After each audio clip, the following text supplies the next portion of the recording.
Ahora que hemos tenido un vistazo a la familia de Oseas, ahora capítulo 2 se va a enfocar en cómo ese matrimonio de Oseas con Gomer, una prostituta, refleja la propia relación de Dios con Israel. Y el texto está claramente dividido en dos secciones. Si notan al final del versículo 13, donde hay esa frase que dice, afirma el Señor, esta declaración de afirma el Señor divide las dos secciones. La primera sección del capítulo 2 se enfoca en la esposa infiel, que es Israel, y el dolor, la frustración que Dios siente en cuanto a su esposa Israel. Y la segunda parte se enfoca más bien en el esposo que no es infiel, sino fiel. Y lo que ese esposo, Dios mismo, va a hacer con su esposa prostituta. Vamos a leer el texto capítulo 2, versículo 2. Échale en cara a su madre que ni ella es mi esposa, ni yo soy su esposo. Hay que meditar en cada una de esas frases. Aquí Oseas va a ser muy gráfico en sus descripciones, pero hay que meditar aquí y sentir el dolor que Dios siente. Que se quite del rostro el maquillaje de prostituta y de entre los pechos los adornos de ramera. De lo contrario, la desnudaré por completo. La dejaré como el día en que nació. La pondré como un desierto. La convertiré en tierra seca y la mataré de sed. No tendré compasión de sus hijos, porque son hijos de prostitución. Su madre es una prostituta. La que los concebió es una sinvergüenza. Pues dijo, quiero ir tras mis amantes, que me dan mi pan y mi agua, mi lana y mi lino, mi aceite y mis bebidas. Por eso le cerraré el paso con espinos. La encerraré para que no encuentre el camino. Con ardor perseguirá a sus amantes y al no encontrarlos dirá, prefiero volver con mi primer esposo, porque antes me iba mejor que ahora. Ella no ha querido reconocer que soy yo quien le da el grano, el vino nuevo y el aceite. Yo le he multiplicado la plata y el oro. ¿Y qué hizo con ellos? Falsos dioses. Por eso, llegado el momento, le quitaré mi trigo y mi vino nuevo. La dejaré sin la lana y el lino que le di para cubrir su desnudez. Voy a exhibir su desvergüenza a la vista de sus amantes y nadie la librará de mi mano. Pondré fin a todo su holgorio, sus peregrinaciones, sus lunas nuevas, sus días de reposo y sus fiestas solemnes. Noten que la actividad religiosa es muy activa, que aunque es prostituta, es muy religiosa. Versículo 12. Devastaré sus vides y sus higueras, que consideraba la paga de sus amantes. Las convertiré en maleza, y los animales del campo acabarán con ellas. La llamaré a cuentas por los días en que quemaba ofrendas a sus falsos dioses, cuando se adornaba con zarcillos y joyas, y olvidándose de mí, se iba tras sus amantes, afirma el Señor. Este texto es muy fuerte, con muchas frases e imágenes aquí para captar lo que es la frustración, la rabia, el dolor de Dios mismo en cuanto a Israel, que Dios mismo considera que Israel ha sido una prostituta.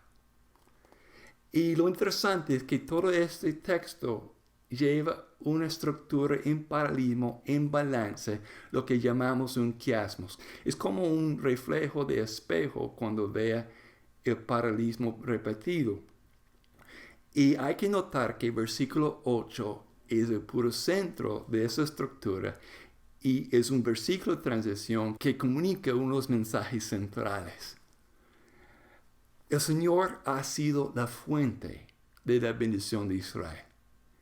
¿Y qué ha hecho Israel con esa bendición de Dios, la bendición material? Dice y condena a Israel por haber construido falsos dioses con la bendición que Él les ha dado.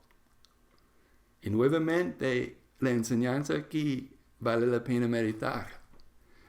Porque hay muchas personas hoy, particularmente en América Latina, que buscamos la bendición siempre. Buscamos la bendición de Dios. ¿Pero para qué? Que cuando Dios nos trae bendición, ¿qué hagamos con esa bendición? No es suficiente solamente darle gracias a Él por esa bendición. Y hay que preguntar, ¿estoy tomando la bendición del Señor para crear falsos dioses? Si lo hago, el corazón de Dios está destrozado por mi prostitución. Y este texto es muy fuerte. Habla que Dios va a avergonzar a su esposa ramera. Va a llevarla al desierto, va a desnudarla, va a quitar todo y parece que va a eliminarla una vez para siempre. A lo menos eso es lo que uno pensaría. Pero el texto no termina. Y aquí vamos a encontrar qué es lo que Dios va a hacer cuando lleva a su esposa prostituta, Israel, al desierto y quitar todo de ella. Vamos a seguir leyendo capítulo 2, versículo 14. Y en lugar de presentar una estructura quiástica en paralelo, lo que ese texto hace es que presenta una cantidad de contrastes uno al lado del otro. Versículo 14. Por eso ahora voy a seducirla. ¿Qué? Israel, la prostituta, ¿Dios va a seducir a una prostituta así? Sí. Me la llevaré al desierto y le hablaré con ternura. ¿Qué? Allí le devolveré sus viñedos y convertiré el valle de la desgracia en el paso de la esperanza. Allí me corresponderá como los días de su juventud, como el día en que salió de Egipto. En aquel día afirma el Señor, ya no me llamarás mi Señor, sino que me dirás, esposo mío. Te quitaré de los labios el nombre de tus falsos dioses y nunca más volverás a invocarlos. Aquel día haré en tu favor un pacto con los animales del campo, con las aves de los cielos y con los reptiles de la tierra. Eliminaré del país arcos, espadas y guerra, para que todos duermen seguros. Yo te haré mi esposa para siempre, y te daré como dote el derecho y la justicia, el amor y la compasión. Te daré como dote mi fidelidad, y entonces conocerás al Señor. Increíble. Dios va a ser muy fuerte con su pueblo. Va a traer un juicio que le va a quitar de todo. Pero noten nuevamente, no es para castigar, sino es para corregir. Y si el Señor quita todo, es porque, como Él dice, yo quiero mostrarles mi amor, mi fidelidad, mi compasión. Yo quiero cambiar tu suerte. Yo quiero traerte bendición y paz. Pero yo quiero una nueva relación contigo. Yo no quiero que me llames Señor mío. Yo quiero que me digas esposo mío. Dios está castigando a Israel con la esperanza que puede corregirlo y que puede convertir a una prostituta en una mujer fiel y verdadera amante del Señor. Increíble ese texto. Increíble nuestro Señor. Eso es amor radical. ¿Quién más lo hará? Y quiero que noten cómo los versículos 21 a 23 conecten con varias ideas ya presentadas en capítulo 1 y en la primera parte del capítulo 2. En aquel día yo responderé, afirma el Señor. Yo le responderé al cielo y el cielo le responderá a la tierra. La tierra le responderá al cereal, al vino nuevo y aceite, y esos le responderán a Jezreel. Es decir, Dios siembra. Yo la sembraré para mí en la tierra. Me compadeceré de la indigna de compasión. A pueblo ajeno lo llamaré pueblo mío, y él me dirá mi Dios. ¡Qué bello! Dios va a traer juicio a Israel porque quiere cambiar a Israel para siempre. El juicio de Dios tiene un gran propósito. En capítulo 3 encontramos que Dios le dijo otro mandato a Oseas. En el principio, en capítulo 1, le dijo, yo quiero que tú te cases con una prostituta. Y encontramos que esta mujer es sumamente infiel y ha dejado a Oseas, ha abandonado a él y está en los brazos de otro hombre. Pero noten lo que Dios dice ahora a Oseas en capítulo 3, versículo 1. Me habló una vez más el Señor y me dijo, ve y ama a esa mujer adúltera, que es amante de otro. Ámala como ama el Señor a los israelitas, aunque se hayan vuelto a dioses ajenos y se deleiten con las tortas de pasas que les ofrecen. Eso es increíble. Ningún israelita, ningún judío le tomaría a una mujer adúltera como esposa. Pero Dios pide a Oseas hacer eso precisamente. Y ese es el punto. Dios no es como los hombres. Él tiene un amor radical. Él está dispuesto a amar a esa prostituta a pesar de todas sus infidelidades. Eso es increíble y eso es nuestro Señor. Y Dios quiere que nosotros reconozcamos cómo es Él como amante. Y gracias a través del sufrimiento de Oseas, descubrimos qué radical es ese Dios nuestro en su compasión y amor. Aún en su juicio, está amando. Y eso es el punto. Seguimos leyendo, versículo 2. Compré entonces a esa mujer por 15 monedas de plata y una carga y media de cebada. Y le dije, vas a vivir conmigo mucho tiempo, pero sin prostituirte. No tendrás relaciones sexuales con ningún hombre, ni yo te voy a tocar. Y hay que notar lo que Oseas tuvo que hacer para que Gomer regresara a casa con él. Tuvo que comprarla para que ella volviera a él. Y le puso unas restricciones sexuales. No podía tener relaciones sexuales con ningún hombre, ni Oseas mismo iba a tener relaciones sexuales con ella.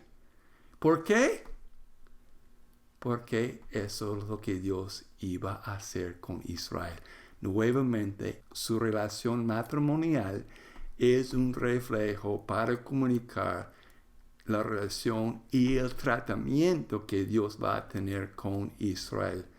Va a llevarla al desierto, va a quitarle de todo, incluyendo su vida de tener amantes. Y es lo que el texto afirma, versículo 4. Ciertamente los israelitas vivirán mucho tiempo sin rey, ni gobernante, sin sacrificio, ni altares, ni ephod, ni ídolos. Van a estar sin país y sin sus prácticas religiosas. Pero después los israelitas buscarán nuevamente al Señor su Dios y a David su rey. En los últimos días acudirán con temor reverente al Señor y a sus bondades. Y nuevamente, esas restricciones de no tener ninguna relación sexual, de va a desnudar, quitar todo de Israel a través de este juicio, tiene de propósito que van a tener otro tipo de nación, que van a ser otro tipo de pueblo. Y la alusión aquí a buscar a su rey David. David ya había muerto, pero es una alusión a la promesa, el pacto que Dios hizo con David. Que David iba a tener un descendiente que iba a establecer un reino eterno sobre todas las naciones del mundo. Y hoy en día, obviamente, veamos eso cumplido en Jesucristo. Pero noten otra vez, el propósito del juicio del Señor, de quitar sus amantes, es para que Israel pueda llegar a ser un pueblo fiel a Él.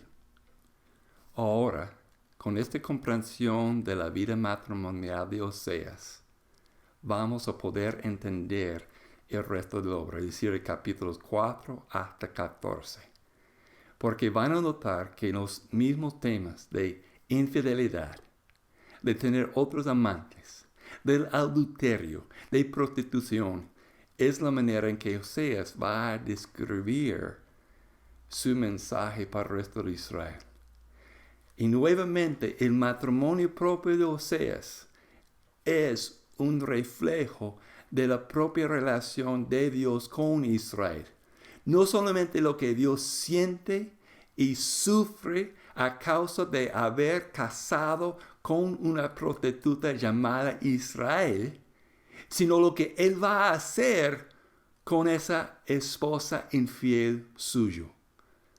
Es decir, yo no puedo dejar de amar a ella a pesar de que es una prostituta. Y aunque está con otros amantes, yo voy a comprarla, yo voy a llevarla al desierto, lo voy a quitar de todo de ella, yo voy a desnudarla, yo voy a quitar a todos sus amantes, no voy a permitir que tenga ninguna relación sexual con nadie y voy a casi destruirla. Porque yo no puedo dejar de amarla. Eso es la clave. Dios va a hacer todo eso porque quiere crear una nueva esposa. Inclusive si tengo que darle muerte, lo voy a resucitar. Y Oseas habla de eso. Yo voy a crear una nueva mujer que sí será fiel, que va a conocer lo que es amar verdaderamente y va a cumplir un pacto conmigo. Yo voy a crear una nueva mujer a través de destruirla. Y a pesar que Dios tiene que tratar a su pueblo así, eso no quiere decir que ha dejado a amar a Israel. Y eso es clave en Oseas. Es la gran contribución que Él ha hecho a nosotros. Aún en su castigo, Dios sigue amando porque no puede dejar de amar. Y lamentablemente no vamos a tomar el tiempo para exponer todo el resto del texto de Oseas. Pero creo que con esa idea y orientación uno mismo lo puede hacer con mucha facilidad. Si recuerdan esos temas, eso es lo que gobierna, encuadra, le da la perspectiva para entender los mensajes restantes. Y hay que interpretar a todo lo que ocurre en el resto de la obra a la luz de esa orientación que nos da capítulos 1 al 3. Porque ahí resume lo que Dios va a hacer con Israel. Y los detalles de eso se explica en capítulos 4 a 14. Sin embargo, además de eso, hay varios detalles que son particulares a Oseas. Por ejemplo, al leer capítulo 4, versículo 1, básicamente esos versículos resumen el resto del mensaje. Escuchen, israelitas, la palabra del Señor, porque el Señor va a entrar en juicio contra los habitantes del país. Ya no hay entre mi pueblo fidelidad, ni amor, ni conocimiento de Dios. Y básicamente esos tres temas: infidelidad, amor y conocimiento de Dios, es lo que domina y gobierna el resto de todos los mensajes. Y Oseas explica cómo Israel es una prostituta. Cuando lee el resto del capítulo 4, noten cuántas veces las palabras y referencias a adulterio y prostitución aparecen. Sin embargo, hay varios detalles que son particulares en Oseas y quiero hacer anotación de ellos. Primeramente es su uso de conocimiento, porque menciona aquí que no hay conocimiento de Dios. Y cuando sigue leyendo el texto, cuando existen injusticias, robo, mentira, engaño, no existe el conocimiento de Dios. Fascinante meditar en ese detalle, porque si uno conoce a Dios, sabe lo que es el plan de Dios para este mundo, sabe los propósitos por los cuales nos creó, sabe cómo debemos vivir. Y si existen todo lo que Dios no quiere en un país, eso quiere decir que no hay conocimiento de Dios verdadero. Y peor, cuando esas cosas existen en el pueblo de Dios. Y capítulo 4, versículo 6, comunica una idea clave también. Dice, puesto que rechazaste el conocimiento, yo también rechazo como mi sacerdote. Ya que te olvidaste de la ley de tu Dios, yo también me olvidaré de tus hijos. Hay que notar que en este versículo todo está siendo expresado en el contexto de Éxodo capítulo 19, versículos 4 a 6.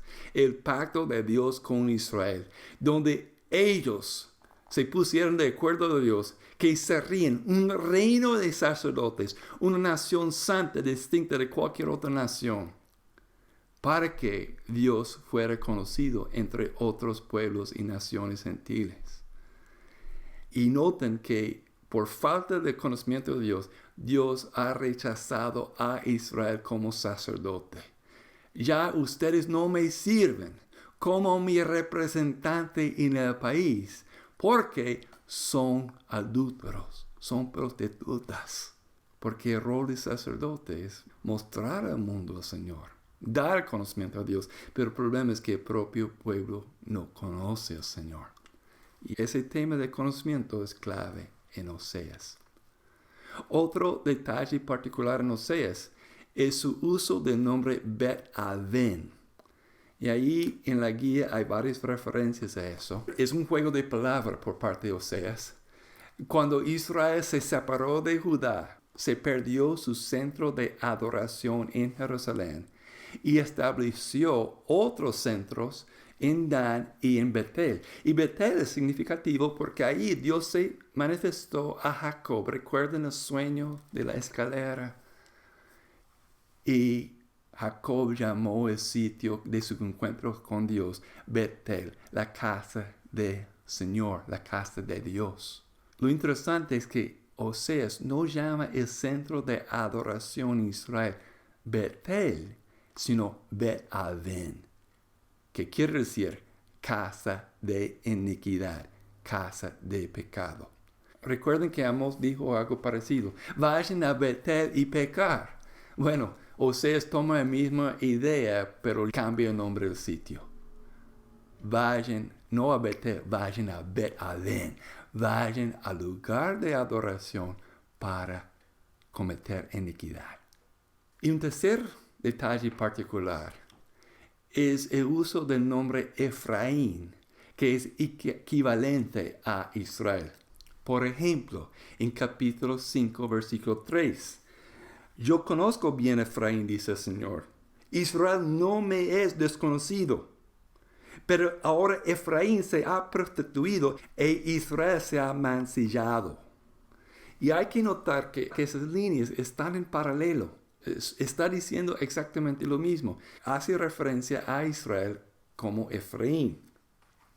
Y como tengo aquí en la guía, parece que ese nombre, Efraín, es un nombre preferido por Oseas. Recuerden que Manasés y Efraín eran los dos hijos que Dios le había dado a José en Egipto. Y José llamó a su hijo Efraín, porque Dios me ha hecho fecundo en esta tierra donde he sufrido. Y hay que notar, como tengo escrito aquí, que el nombre Efraín se refiere a prosperidad en medio de aflicción, bendición en medio de dolor y triunfo en medio de tragedia. Dios me ha hecho fecundo, próspero, en este lugar donde he sufrido. Y uno pregunta, ¿por qué Oseas prefiere llamar a Israel como Efraín? Bueno, quizás es eso de hacerle recordar, mire, ustedes han sufrido mucho, pero en medio de su sufrimiento, Dios siempre te ha prosperado. Dios siempre ha bendecido a pesar de todo el dolor, todo lo que ha enfrentado en la vida. Dios siempre ha estado contigo, dándole muchas bendiciones. Y entonces para mí, el uso particular de Oseas, cuando él quiere enfatizar que Israel es Efraín, es hacerles recordar que ellos siempre han sido objeto de la gracia y misericordia del Señor, a pesar de lo que son y lo que han hecho. Siempre son objetos de la gracia del Señor. Y por eso Oseas lo llama Efraín. Y un último detalle en cuanto a Oseas es notar que la parte emocional de la obra, es decir, la frustración de Dios, su ira, su conflicto interno, su agonía y el dolor de Él intensifica mientras uno vaya leyendo la obra. Por ejemplo, llegamos a capítulo 8 y versículo 1. Da el toque de trompeta. Un águila se cierne sobre la casa del Señor. Han quebrantado mi pacto, se han rebelado contra mi ley, y ahora vienen a suplicarme, Dios de Israel, te conocemos. Pero Israel ha rechazado bien, así que un enemigo lo perseguirá. Y así sigue el texto. Entonces hay la violación del pacto y Dios sufre. Llegamos al capítulo 11. Desde que Israel era niño yo lo amé. De Egipto llamé a mi hijo. Pero cuanto más lo llamaba, más se alejaba de mí. Miren el contraste aquí. En los intentos del Señor de amar a su hijo, pero la rebelión y el distanciamiento de su hijo. Ofrecía sacrificios a sus dioses falsos y quemaba incienso a las imágenes. Yo fui quien enseñó a caminar a Efraín. Yo fui quien lo tomó de la mano. Pero él no quiso reconocer que era yo quien lo sanaba. Yo lo atraje con cuerda de ternura, lo atraje con lazos de amor. Le quité de cervix el yugo y con ternura me acerqué para alimentarlo. Y sigue repasando la historia de Israel. Y habla de cómo Dios siempre ha amado e intentado con ese hijo suyo. Y realmente Dios está en agonía sobre toda esa relación. Porque llegamos al versículo 8. ¿Cómo podría yo entregarte, Efraín? ¿Cómo podría abandonarte, Israel? Yo no podría entregarte como entregué a Adná. Yo no podría abandonarte como a Cebollín. Dentro de mí el corazón me da vuelcos y se me conmueven las entrañas. Y hay que captar todo ese espíritu de sufrimiento.